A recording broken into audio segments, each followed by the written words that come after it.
lot of other chances na dapat sana yung na-create nila. Kasi meron naman silang durability. Ano bang nagkulang doon? Siguro yung idea na binigay nila yung comfort dun sa TNC, na pinaglaro talaga ng TNC ng comfortable. Yung lahat ng mga members, just like in the game number 5 of TNC versus Onyx. Onyx gave so much of an opening para sa TNC. Binigay yung mga best heroes, binigay yung comfort playstyle. At anong naging resulta? Dominant early game and eventually the series win at yung elimination nila mismo. Ganon ka ganda ang mga laban para sa TNC kung sakaling comfort hero si makikita nila. So, I don't think it's much of the draft. It's more of the comfort. This time, ano ba ang first pick?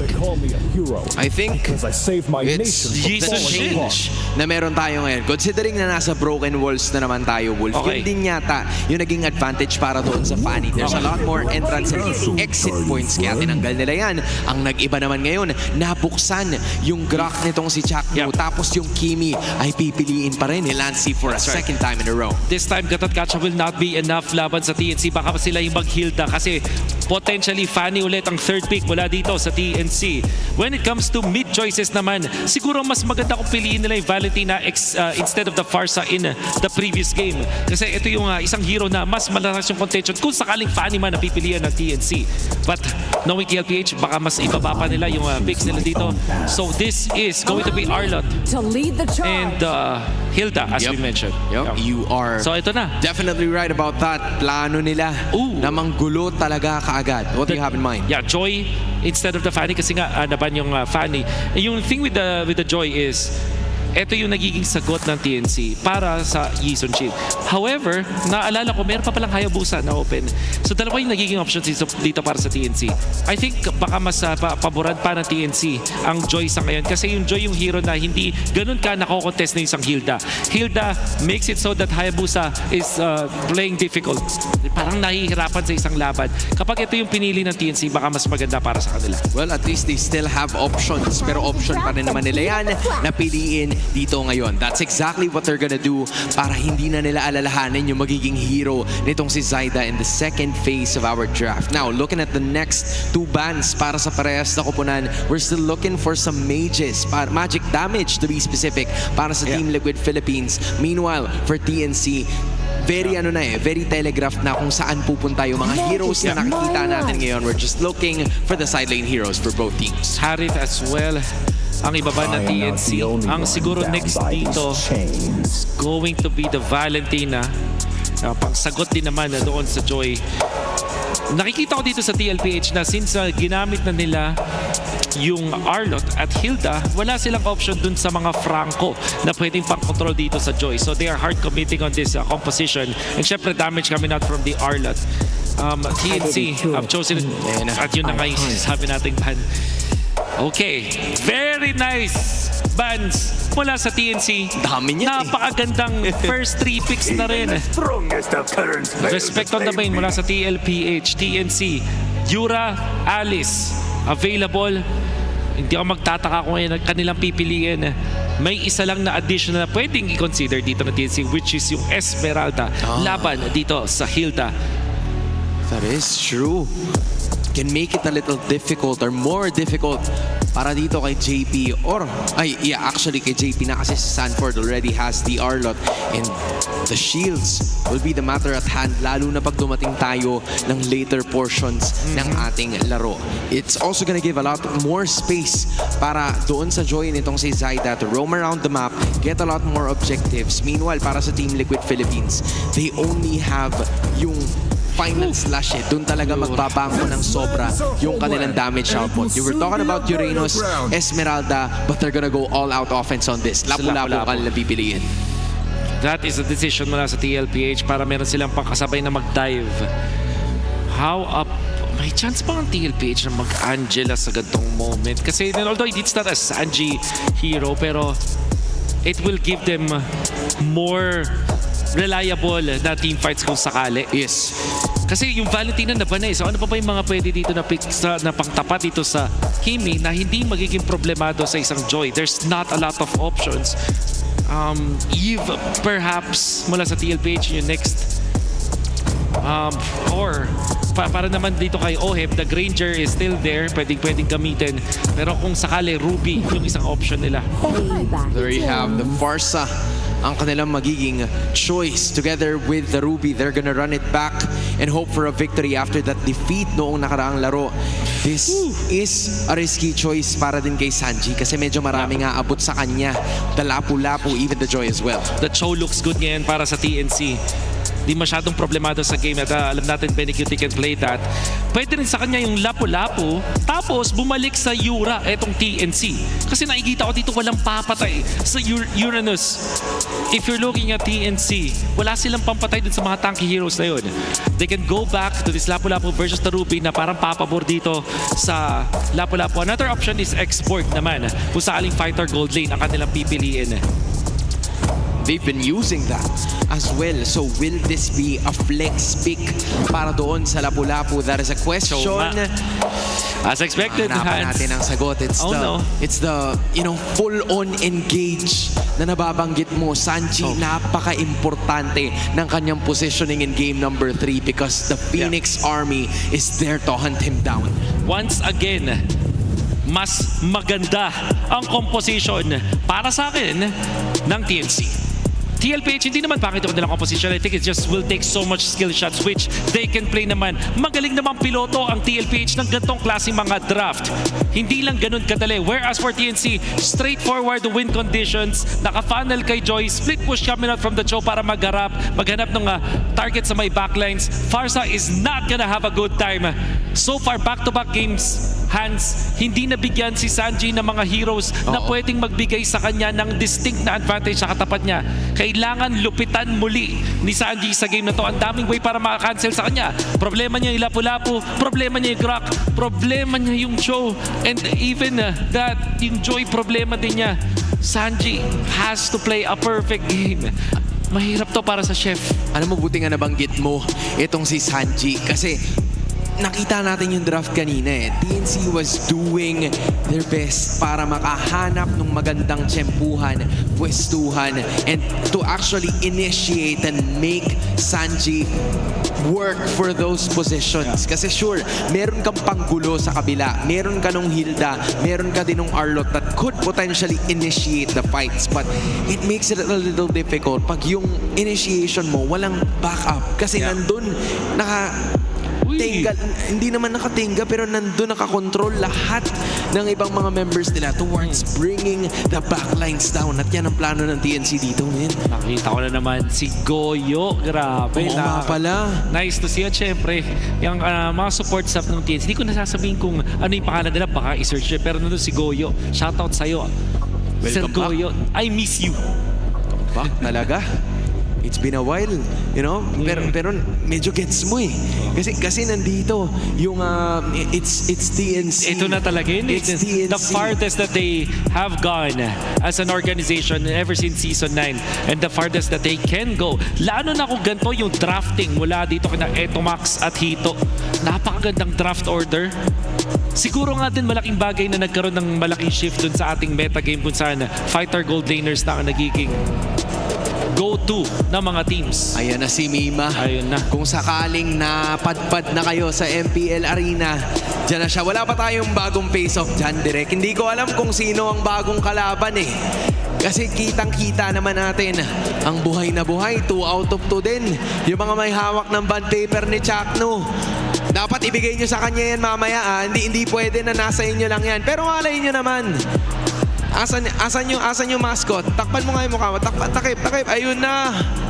Asan? Ay, ayan na pala si Chakno. Alam mo, si Chakno, he's been here for 9 seasons already. At nadala niya lahat ng suporta.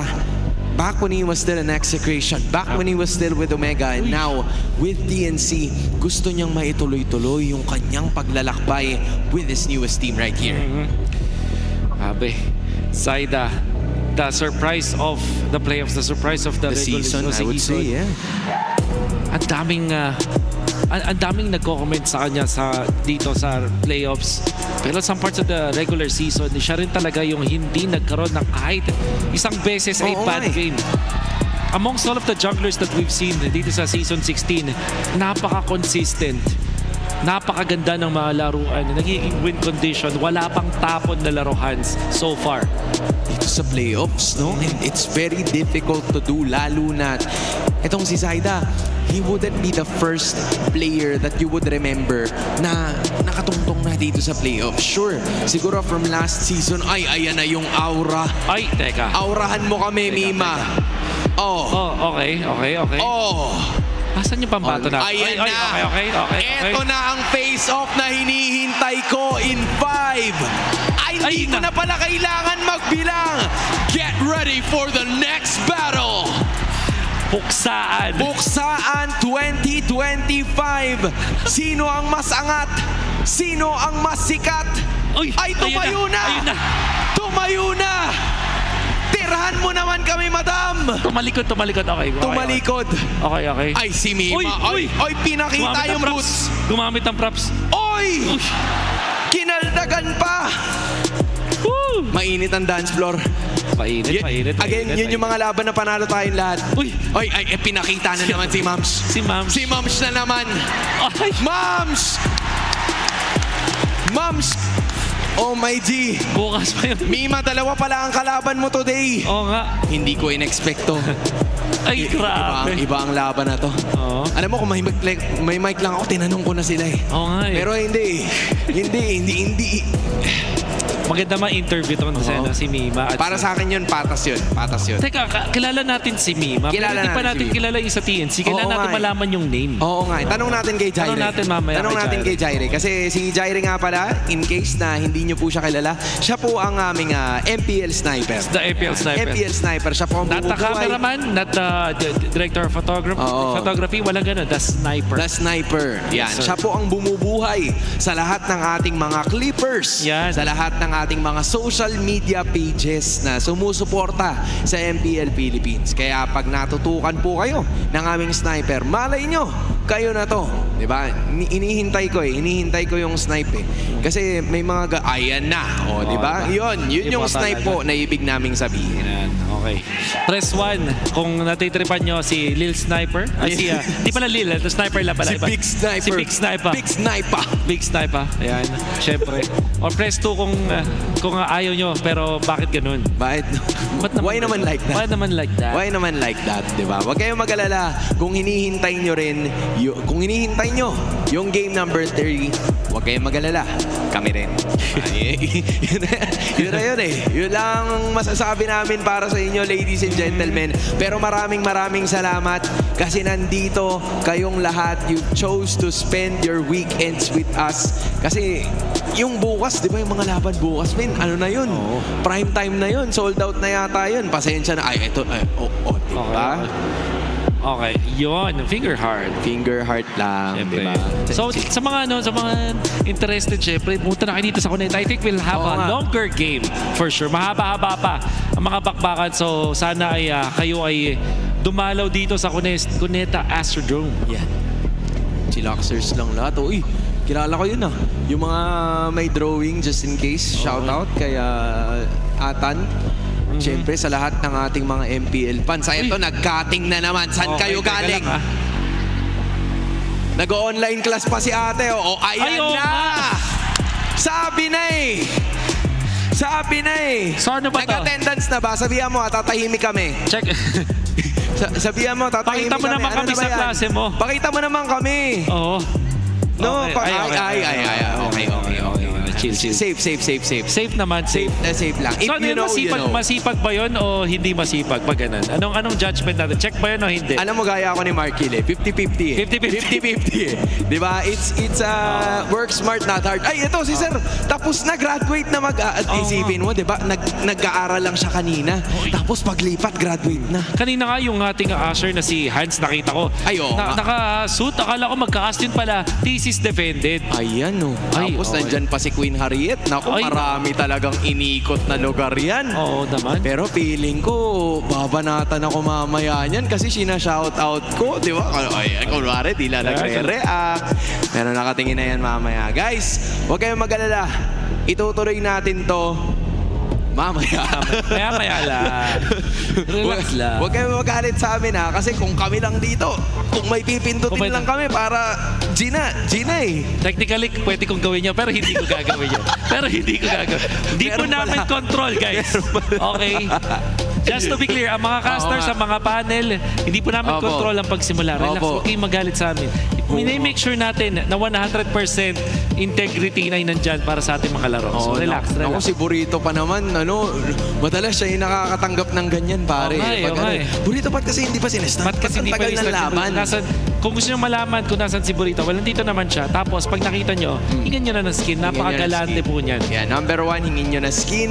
Kung pwede, hingan nyo na ng diamonds. Kasi syempre, di ba, pag skin, hindi ka makakabili ng aspirants. That's diba? right, that's right. So, sa puntong ito, yan ang mga dapat nating makita mula sa ating lahat. Tsaka nakakatuwa lang kasi, alam mo yun, ito yung senaryo na parang hihintayin mo talaga eh. Okay. Ito yung mga games na hihintayin mo talaga. Kasi sa lahat ng mga laban na nasaksihan natin, most especially from yesterday, Yeah. itong kupunan ng TNC, they were a squad na pang-apat na beses na nilang maglalaro out of the 4 You're right. LPL game days na meron tayo. So, the fatigue might actually kick in. So technically, lahat pala ng araw ay nakita natin ng TNC. Ganon sila ka, babad. Babad na babad dito Babad na sa babad na nga ako FPL. dito eh. Babad na. Baka naman. yun ang ano nila sa ida eh. Baka Babad na sila sa action, min. At hindi mo rin talaga sila masisisi if they feel, a little sort of exhaustion. Yeah. Pero the fact na nakakuha sila ng game number 2 says a lot about their spirit, says a lot about their character. Pero para sa Team Liquid Philippines, iba yung aura nila ngayon eh. Iba yung nag-aura farming pa nga sila towards that entrance. Diba? Technically speaking, itong TLPH ay ganun din. Mula umpisa din nandun sila. Diba? Sila ng day 1, we saw them in day number 2, and then 3. And then right now, we're fighting for their tournament life and fighting for a spot sa Grand Finals and a chance to be part of that golden road pa rin. Yung Golden Road na wala pang nakakagawa all throughout history. At yan ang hinahabol dito ngayon ng Team Liquid Philippines. Pero para naman sa... Bakit kayo nandyan? Okay. Okay, ayan na po si Burrito. Nasa pinakakaliwa po. Okay, wag niyo po sisisi... Bakit makikipag-away ka? Buti na lang. Ay, hindi. Magpapakita. Uubusin. Uubusin. Pero bawal muna yan. Bawal. Hindi mo pwedeng ubusin. Susumbong ka namin kay Susumbong ka namin kay Ate Lynn. Yeah. Ate Lynn, kung napapanood mo man to, Kung kulit po ni Burrito. ang kulit ni Burrito. Yeah. Pero parang all goods naman. All goods na all goods. Nagpakita pa sila ng meme. Pero ito na. Ladies and gentlemen, tuloy na! Casters, pasok! At sa paghihintay natin ay narito na nga tayo sa pangatlong laro ng ating finals sa lower bracket. It's TNC Pro Team kontra Team Liquid Philippines at parehas na nga lamang 1-1 ang ating score. Susubukan pa rin ng TNC na daragin ng apoy nila ang TLPH even without Lancy's Lunox na nakaban pa rin for the third time around. Full respect yung binibigay ng Liquid dito laban sa TNC. Pero ang isa kasi nakakatakot pang aspeto rito ng draft ng TNC is hawak ni Chakno yung kanyang Grok. Ito yung hinihintay ng mga madla, yung mga setter tank na nanggagaling dito kay Chakno. At higit sa lahat, itong nakita naman natin na pick naman ng Kimi, ito naman ata yung hinahanapan ng ating MMR Hunter na si Lancy at this point. Back-to-back games on this Kimi, napaka-effective. Last game para sa TNC. Titignan din natin yung kapasidad ng TLPH Ngayon no. na lumaban dahil muntik-muntikan tong si Sanji. Oh my God. Napagamit na ng Purify para lang makatakas doon sa pagkakataon na yon. Alam mo, ganito yung nangyari kahapon na sa laro ng TNC versus Onyx. Talagang kahit si Super Prince Men, pinagbigyan ng Grok ni Chakno. And ngayon, nararamdaman natin parang ganun din yung itsura and yung aggression na naman ng TNC sa may middle lane. Yung Sigma pattern, men, sila din yung nag-i-employ kanina pa dalaw sa mid yung roam, pati na rin yung jungle. At higit sa lahat, bumalik naman tayo sa Fighter Gold kung saan nakikita nga natin na nagbabagong anyo ang laruan ng TNC Pro Team over Team Liquid Philippines. Gamit naman ni Carl TC ngayon ang Hisun Shin at nakita na natin kung gaano siya ka-effective doon. Final slash na magmumula kay Sanford. First blood si Trimar ang mawawala. Ngayon is sinusunod nila si Zaida. May better airstrike pang kasama. Dalawa agad ang mauuha ng Team Liquid Philippines at hindi pa tapos. Sanford ay sumusubok pa. Napuntahan ito si Lancy. May mga Demon Case at pwede siyang vengeance na gawin. Nasa harap pa rin si Chakno pero libre na ang pag-go for Team Liquid. Napakagandang call mula dito kay Sanford at yung final slash ay napaka-crucial din. Ito yung malinis na take ng TLPH. Kapisado nila kung paano sila lalaban. And knowing na wala pa rin naman yung kids na from TNC. Hindi rin ganun kalakas yung Joy sa X pa sa Turtle takes. So lalo mo talaga yung TLPH at the stage of the game. At bukas si Benny Cutie ngayon ay dedepensa sa kanya ng purple buff. No? Ito rin naman ang kagandahan ng isang fighter gold lane for both teams. Kayang mag-respond ng maaga at mabilis sa loob ng jungle kung sakaling makita natin na magkaroon ng labanan.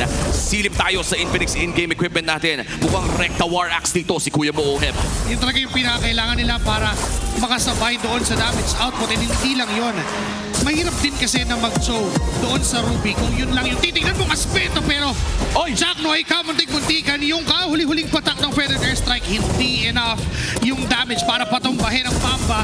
JP nakaabang lang sa pupuntahan ni Zaida. Napakasakit na Power of Wilderness. At this time ay mapipilitan siyang tignan na muna yung purple pero ginugulo pa rin yung mga vision na ganito. Sobrang halaga. Oo, napaka-importante ito. Ito yung binabakit ni Wolf kanina nung nakuha yung Hilda sa draft. In fact, hindi lang yung Hayabusa ang hirap sa Hilda. Maraming assassins ang hirap kapag merong Hilda sa laban. And dahil kulang din yung damage ng TNC, only silip yung pwedeng gawin dito ni JP. Makikita niya lahat ng junglers sa TNC. Uy, kumana! Traction pulse, nahigop si Sanji, mabibili na mag-wings by wings, papalayo.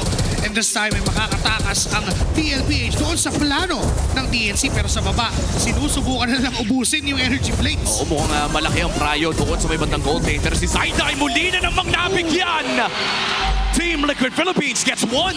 Grabe din yung sense of urgency, no? Paggamit ni JP ng ultimate, nag-flicker kagad si Sanford and nakadalawang patong pa ng vengeance. Mahihirapan talaga si Zaida rito on the Joy because of this early aggression. Hindi nagpapahinga si Zaida and ngayon si JP mukhang binibili ng TNC yung trip niya na tumambay doon sa gitna ng mga members nila. This time for the Startel and nauuna na ang TNC. Sila yung nabigyan yung jungler pero mukhang sila pa yung mas agresibo. Sanford may ipin. Kinakanasan dito ang mga members ng TNC. Low on HP pero tinamaan pa nung land shaker plus that flicker. Magpipilitan ba ang TLPH na umatras ngayon? Retry na lang ni Zaida ang kailangan. Napakagandang win pero si Carl TZ may ibang plano. O habang nangyayari ang lahat ng yun ay mukhang makakanakaw pa nga ng orange buff si Carl Casey. And ito naman siguro ang win condition if your Team Liquid Philippines. Basta nakaka-farm si Carl ay okay na kayo. Pero teka lang, Laxi! Pinanatan bigla ni JP. May counter pa ba? Wow! Muntik-muntik ang makatakas pero nahanap pa rin siya ni Trimar. Grabe yung sagutan ng mga plays dito between TLPH and TNC. Alam ni Cartesian na hindi siya makakontest doon sa pagawang lalo na andun din yung mga initiators coming out from TNC. So immediate response is kunin yung orange. So kahit paano yung economic disadvantage ay na-equalize ng TLPH. But JP, this immense pressure coming out from the Hilda, hindi na lang si Zaida yung nahihirapan men. Pati na rin si Lancy. So kailangan for TNC, kailangan nila i-cover nila yung mga cores nila dito. Kaso pa paano, medyo nababaliw na si Jack. Parang saan pa ako pupunta? Ba't ang daming namamatay? Tsaka nahihirapan na si Zaida men. 0-2 and 0, 6 minutes in. As you said, Midnight, no, grabe talaga yung pressure na inialagay dito ni JP to this Joy. Nakuha pa rin naman niya yung XP lane crab doon for TNC Pro Team. Unti-unti na lumalaki ang gold lead ng Team Liquid. Kailangan nata nila at gagawa sila ng play dito sa baba. Pero kinipin ng flicker na pigilan ka lang yung Wave Dragon doon. Papasok sa Tremasa loob ng Torre. Nandun naman si Lancy. Ini-injure lang lahat ni Ohem. Ngayon sumama na si JP. Target niya bigla yung Kimi. Pero mapapatras ang mga members ng TNC. Yung gang na gusto nilang mangyari, hindi mangyayari. Pero si Zaida ay tinamaan pa ng Vengeance of Dawn strike mula kay Sanford.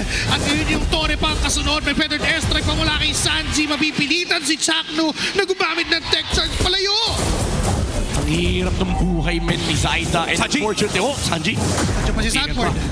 poprotektahan niya Ayun lang! etong kanyang Sansan duo, pero siya yung nakuha pabalik ng TNC. Man, ang daming nakukuha dito ng TLPH. Even though nakakahanap naman ng punish yung TNC with their group up. Ang problema kasi, ang napapahirapan men si Zaida. So in terms of economic battle, lugi-lugi yung TNC kasi si Carl lahat nagbe-benefit. Si Zaida hindi. Hoy! Big charge! Biglang flicker! Doon pala! Papunta! Pero siya pa rin ang unang tutumba. Hindi inabot si Sanji, pero si Tramar ang target. Si Carl TZ, Oheb falling low on HP. Pero haharangan na lang din ni JP. Makukuha ng TNC yung turtle. Big. Sidestep tectonic charge mula dito kay Chaknu. Ang hirap ipulog to na napakaliit na ng window na yun para i-redirect with the flicker yung tectonic charge. But Chaknu again, kabisado niya yung hero na to, finding space for TNC to actually Whoop! get the turtle. Oh, Inabot pa si Benny Cutie nung Iron Offended Mountain Sucker. At talagang makukuha nila ang kill doon sa gold laner ng TNC. Grabe yung ginawa nila doon na for the side of Team Liquid Philippines. Si Trimar ngayon ay papasok. Oheb, mukhang sasaktan lamang niya pero may trade pa doon sa may bandang gitna. Si Nancy ang tumumbas sa kamay ni JP. Pinapahirapan pa rin ni JP ang buhay ng TNC. Pero doon sa baba, hindi naman mamamatay itong si Oheb and even Carl TZ. Nagiging palitan lang pero lumalamang pa rin ang Liquid. tingnan mo si JP nandun na naman sa jungle ng TNC. At kailangan nila i-cover yung mga ginagalawang bush ng Hilda. Kaso ang problema na iiwan yung mga side lanes. Men, kapag tinignan mo yung farm, sobrang laki ng lamang ni Carl TZ. Almost 2,000 gold yung hawak niya dito over the Joy. Even though, kahit sabihin na natin pagdating ng late game, lalamang dyan si Zaida with the Joy. Yung mid game kasi malaking power spike to for DNPH eh. Oo, tsaka mukhang si Carl TZ, no, ay mabibigyan lang naman nila ng bahagya dito. A 4,000 gold lead for Team Liquid Philippines. Benny Cutie! Dalawa yung nakita niya doon, pinadakap. Si JP nga lang yung nasipa, kaya dito na Lovin. Tech charge pa, malaki Chakno. Nandiyan si Trimar at si Lancy. And even to si Zaida. Pero naipit ngayon si Lancy doon. Pinafinals na sa wumula kay Sanford. Makakatakas pa, pero sabi ni Sanji, ako na ang bahala.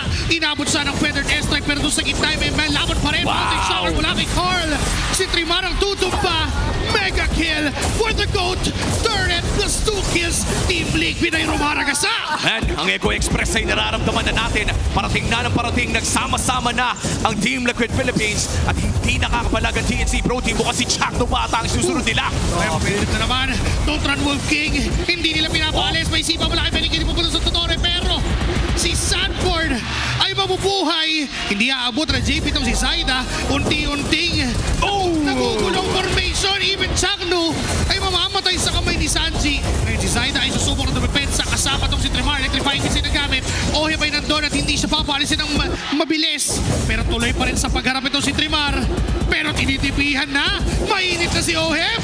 Alam ni Oheb na walang makakapatay sa kanya at mukhang i-re-recta na nga rin ito ng Team Liquid sa Lord. Nakuha nila yung neutral objective na inaasam-asam nila para lalo lang ma-extend yung mga ng DNC. They gave so much bodies just to protect the holy shields mula sa bottom lane. Kaya kita natin si Chakno kanina eh. Alam mo yun, nilalaki niya yung katawan niya sa harap, sa gilid ng shields kasi gusto nila magamit yan for the next 2 minutes para at least meron silang pang-depensa ng wave. Pero ang problema ngayon ng TNC is nakuha ng TLPH yung Lord. I don't think nagmamatter pa yan kasi even sabihin natin makapag-clear sila ng wave, yung mapa ay hawak ngayon ng Team Liquid Philippines. Hindi makalabas ng sariling base ang side ng TNC Pro Team at yung farm na kailangan ng sobra ni Zaida ay para bang nagmamakaawa na lang siya na makipaghatian sa loob ng mga waves na yun. TNC Pro Team in a 7k deficit at kontrolado 80% of the map ay hawak ng Team Liquid. Hirap eh. Kumbaga ng Game 2, ang problema ng TLPH is protection ngayon. Protektado sila ni Sanford, ni Oheb. Hindi sila makaharap sa pick-up. Wow! Nasasakto sa amin na members ng DNC. May textures over na counter-engage pero huli na ang lahat dahil tutumba si Zaida at si Lancy. May Lord pa sa ibaba ng Team Liquid Philippines. Oheb with a crucial line of event and Benny Cutie is down. 2 more left to defend. Pero buhay pa ang 5 ng Team Liquid Philippines. Dediretso sa base. Nakatingin na. Rumaragasa. Nagmamadali. Pupunta ang Team Liquid Philippines na lamang ng 1 puntos kontra sa TNC. And after that engage coming in from the Arlot, pinakita ng Apex Predator a 4-man final slash. Napakalinis ng take ng TLPH Kita na yung Express muli with a bit of an highlight. At ngayon na lamang na muli ang Team Liquid Philippines. Pumunta na tayo sa ating panel para i-breakdown ang larong iyon. I heard Echo Express. It's more like Liquid Stampede dahil lamang na ang Team Liquid Philippines 2-1 with a lot of those prime time, showtime moves na nanggaling sa Cavalry. And based on the looks of it, TLPH just really styling on TNC up until the middle portions ng ating laro. Nakita natin yung kanilang advantage pagdating sa paggamit ng kanilang mga skills. This was the aggressiveness, the aggression na hinihintay natin mula sa TLPH, and that is courtesy of the man yet again proving to be the apex predator. Nakita na naman yung cameraman namin, but it did not work the second time around. It's Sanford getting the MVP twice in this specific series alone. 3, 2, and 7 with a total of 67% kill participation. He wasn't needed as much in terms of all of the other team fights na ating nakita, but it was enough once na nakita at naramdaman na ng TNC yung kanyang presensya. Tila nahirapan na sila with getting back into this game. Right from the start, right from the very first few minutes ng ating laban, nagkakaroon ng palitan sa suntok itong dalawang teams na ito, but Sanford was leading one of the most important clashes na nangyayari, most especially during the Turtle and the Lord fights as well. If we're looking at, some of the MVP highlights na meron tayo ngayon, this was TLPH taking advantage of a lot of their sets. Dahil nga doon sa vision na binibigay nitong si JP, malalaman din ng TLPH kung saan ba mag-a-approach, saan manggagaling yung pag-atake dito ng TNC.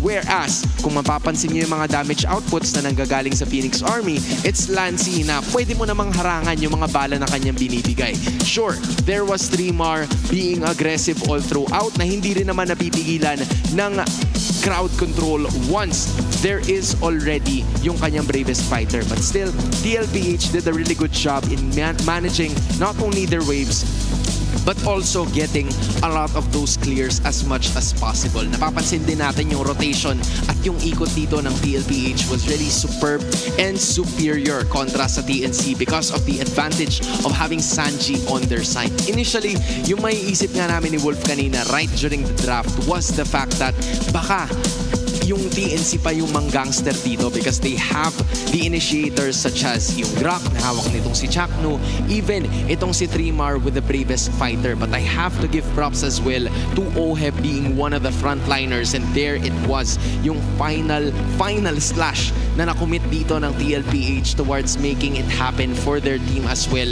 And in just 11 minutes, dito nila natapos ang kanilang laban in quite a dominant fashion dahil wala tayong masyadong nakita na tapang, wala tayong masyadong nakita na paraan mula sa TNC Pro Team na makapag-execute ng kanilang sariling plano because it was TLPH's game plan to stack up first. It was an 11-minute to 36 seconds na laban where it was a lot of those objectives. Hindi man lang nakaisa ang TNC pagdating doon sa mga tore kahit na nakuha nila yung mga turtle, which means that there were some significant advantages na ginagawa ng TLPH pagdating sa post-turtle fights. Yung mga clashes na kanilang nakocommit which TNC really wasn't ready for. Kasi kung mapapansin niyo yung kanilang lineup, it is banking on Benny Cutie heavily, and I have to say that TNC was still playing for Zaida at some point. Tama naman yun, but the situation at hand was he wasn't given the right space. He wasn't given the right pathing na kinakailangan ng isang Joy towards making and dealing some damage towards the backlines. Bakit? Kasi laging nakaabang si JP. Laging nakaabang si Sanford. Even Oheb was there building up a little bit more on that damage with that War Axe, and of course, yung kanyang Oracle na magpipigil dun sa damage output nitong si Zaida para mas tumagal pa siya lalo sa laban. this was the very first time na nakita natin si Zaida in quite an unfamiliar territory pagdating sa kanyang KDA, 0-4-0.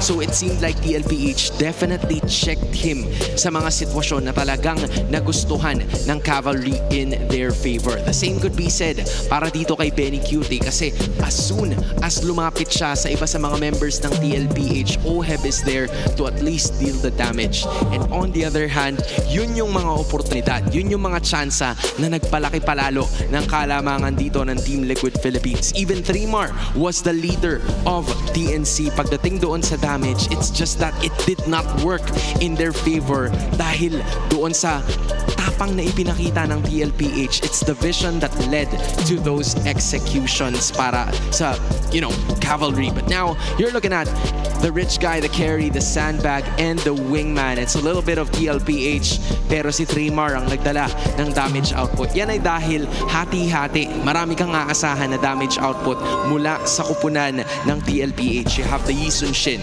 You even have the Farsa na tila ba naging threats talaga para sa kupunan ng TLPH right from the start. Because you're looking at Carl TZ na medyo nakaluwag-luwag pagdating doon sa espasyo. JP tanked a lot of damage, 82,000 to be specific. Yan ang pinakamarami na nakanilang nakuha in this game alone. Meanwhile, para naman kay OHEB, he didn't need to deal a lot of damage. All he had to do